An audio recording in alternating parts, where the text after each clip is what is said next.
अंडकोश में दर्द। अंडकोश नर में 2 गो अंडाकार आकार के प्रजनन अंग हवे। ई सब एगो पाउच नियर चीज में पैक कइल जाले, जेकरा के अंडकोश कहल जाला। अंडकोश में दर्द अलीसन एगो चीज है जवना के हर नर के जीवन में कम से कम एक बेर होखेला। एकर कारण बहुत हो सकेला, अधिकतर समय ई दर्द अपने आप चल जाला, लेकिन कबो-कबो एकरा के मेडिकल मदद के जरूरत पड़ेला। आई अंडकोश में दर्द के कारणन पर नजर डालल जाव। एक अंडकोश में दर्द के सबसे आम कारण अंडकोश के मरोड़ होखेला। एह हालत में अंडकोश मुड़ जाला जवना से खून के आपूर्ति बंद हो जाला।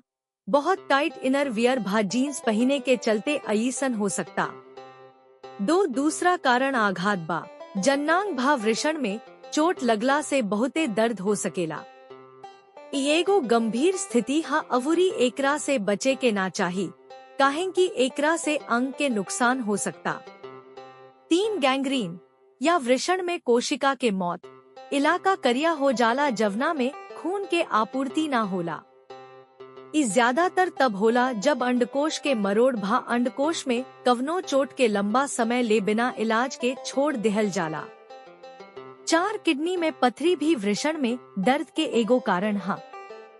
5 सेक्सुअली ट्रांसमिटेड डिजीज STD भा कवनो संक्रमण से होखे वाला अंडकोश में सूजन एपिडिडाइमाइटिस। 6 हाइड्रोसिल में द्रव अंडकोश के आसपास एगो थैली में जमा हो जाला। अंडकोश बढ़न आ सूजन वाला लौकेला। 7 आर्किटिस।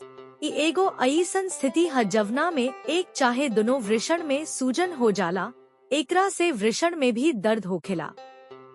8 अंडकोश के द्रव्यमान, यानी अंडकोश में गांठ भा पुटी जवन कैंसर भा गैर कैंसर हो सकेला। 9 वेरिकोसेल। एगो अईसन स्थिति जवना में अंडकोश में नस बढ़ जाला। 10 डायबिटिक न्यूरोपैथी, जवना में अंडकोश के नस के नुकसान हो जाला। 11 UTI, यानी मूत्रमार्ग के संक्रमण से भी वृषण में दर्द हो सकता। 12 प्रोस्टेटाइटिस। ए प्रोस्टेट ग्रंथि के सूजन हा। ऊपर के स्थिति के चलते एक चाहे दोनों अंडकोश में बहुत दर्द हो सकता। यह दर्द के ढेर दिन लेना टारे के चाही, ना अनदेखी करे के चाही, काहे कि ऐसे वृषण के पूरा नुकसान हो सकता।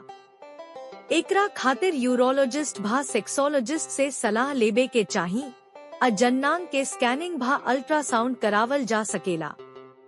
रिपोर्ट के मुताबिक इलाज होखे के चाही।